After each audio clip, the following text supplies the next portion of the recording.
Hello, this is Jared from Commit Quality, and in today's video we're going to go over hooks in Playwright.net. Now hooks are really useful and they're used for setup and teardown, which is basically where you can prepare and kind of clean up your test environment before or after each test. That allows us to kind of ensure a consistent and reliable state for our test execution, but also keeps everything maintainable as well. So I've got two kind of examples here, as you can see on the screen, which do exactly the same thing. But let's just imagine these were harder tests. But say we went to the page, which we do in both, well, that can be put into a setup hook because we can say, okay, execute this one line of code before both of these tests, because that's the preparing state where we are preparing to be on the web page. If nothing is changing between those, then to make your code cleaner, you can put it into a setup hook, which we'll do in a second. But then also what you can do is if you're making changes to your web page, so if we were to go on to commit quality, if I just bring this across, we can see here that we'd add in products and we can remove products if we signed in. Well, you might say, okay, I want to add a product, but I'm going to remove it as part of my cleanup, so I put the website back into the original state it was. Of course, that wouldn't matter for my website because this is all locally stored, which means whatever changes you make, as soon as you refresh it all, it's going to go back to normal.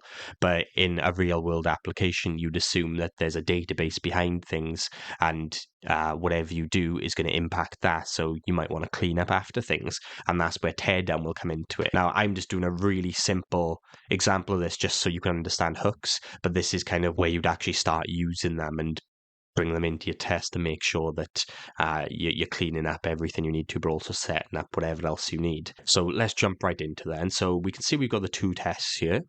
What I want to do is inside our test fixture, I want to add a new attribute called setup, and this comes directly from NUnit as well. So all we doing here is using NUnit behavior, which of course Playwright have brought in. So I want setup, and I'm going to basically take this test because all I want to do is take a method at this point. Of course, I'll have to rename it, so I'll just rename it to something like let's just call it setup. That'll be fine. But of course, this could be like go to commit quality. Now what I can do is I'll get rid of this right line because we don't need that. But here I'm saying await page go to commitquality.com. That should mean now I don't need this line in either of these tests. And actually, before we run this, I should probably show you that it is working as well. So let me comment this setup out a second. I've got the two hooks here. If I run the test,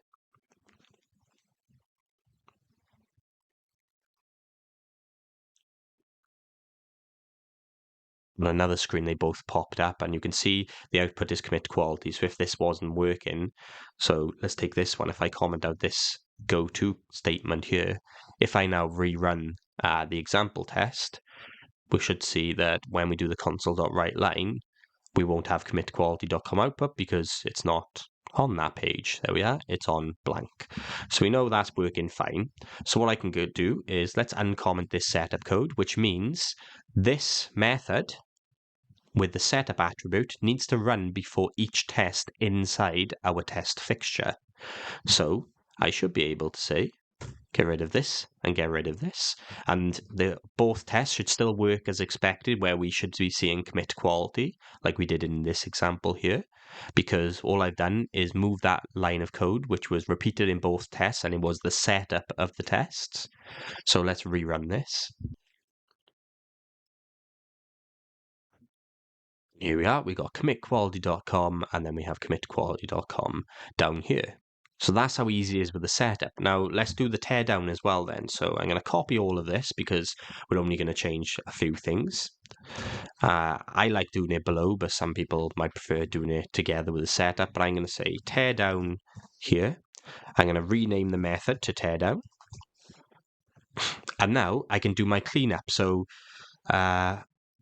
I guess what I can do is I'll say, let's change this to be go to youtube.com / let's just do my channel. Oop. Let's just do commit quality. And then we'll take this right line as well. Of course, like I said, in a real world, what the teardown you'd want to do is start cleaning up your actions. In my case, I'm just saying go to a different web page. So what I should see now is we have two tests. First of all, it's going to go to commit quality. So it'll go to this. It'll go to commit quality. So it'll run this test, which will be output commitquality.com. Of course, same will happen with this, where it would have gone to the page and then wrote out commitquality.com. These are individual tests now, so we should see teardown happens twice, which will go to my YouTube channel and it'll output the page URL. So if I rerun both of these tests,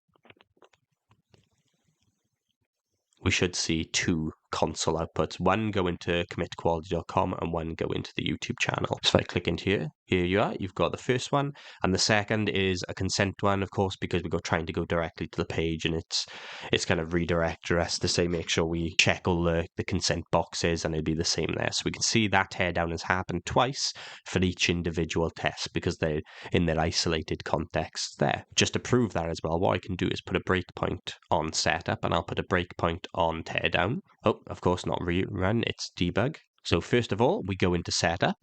Let's continue over that. That does the first test, and then it's go into teardown. So I can see here that the first test is running at the moment. Goes to teardown, and we do what we need to. Let's click continue. And then we should see it happening again. Here we are. We go to setup for the second test, and then continue over it. And it's going to teardown on this one. So what I'm trying to say is with setup, we want to say this marks the method to be run once before each test that's inside our test fixture. So if we have 5 tests, this should run 5 times. And the same for this one, but instead of being before each test, the teardown is for after each test. So this is the cleanup. And of course, this is the setup or the preparation. Now, one last thing I wanted to talk about is something that's not built into the Playwright documentation because it's not really built into Playwright, but it's part of NUnit. And we can also do things called one-time setup or one-time teardown. So if I just take this and rename this to one-time teardown, I'm going to take this name and replace it with a method. Should say as well, just to note, this method can be named whatever you want. It doesn't have to match the attributes. It's just what I'm doing at the moment. And just to make it simple, because I think we're going to have a problem with the setup of the page here, I'm going to say console.writeLine example. It doesn't matter what I put into here. And I'm going to do the same. Oh, that's teardown. Okay, so I want to copy this one actually. So this one is one-time teardown. And this one up the top, I want to rename it to be one-time setup. I'm glad we spotted that, otherwise this example would have went out the window. But typically what happens with this, you might have already guessed it, is setup runs before each test, whereas one-time setup will run once before all of the tests inside this test fixture. And the same will happen for one-time teardown, but it'll be after all of the tests. So what I'm going to do, I'm just going to put a breakpoint here, and I'm going to put a breakpoint here. And you might have guessed it, but what we should see is this executes once when we run both tests, and this executes twice, and it'll be the same for the teardowns as well. So let me debug the tests. And we should see it should fall straight into one-time setup first, because this is the attribute we've marked it as. So there we are. This is run once, so make note of that. If I click continue, it now goes to setup. And then we should go to the actual test code and then teardown. We'll continue over. But what you see here is it didn't hit this one-time teardown. And the reason is because we're still running our second test now. So what we should see is we skip over one-time setup. So that's still only been executed once. Setup has now been executed twice. Teardown has now been executed twice. But now, after all of it, once everything's been cleaned up, we've got our one-time teardown, which has happened after all of our tests. So I can continue out to that. Just a little bit of extra information I wanted to share to you that you can get directly through NUnit. Like say, it's not great with the Playwright setup because setup from this point is when we'll set up the browser and everything, but you might want to do something one time before everything, and it's useful to know that you can do this kind of stuff thanks to NUnit's functionality. And that's it. As always, any questions or comments, please drop them down below. A like and subscribe will be hugely appreciated. I've also enabled super thanks on my video. If you do want to contribute towards my channel or my website, you can do that through super thanks. And as always, thanks for watching. Have a good day.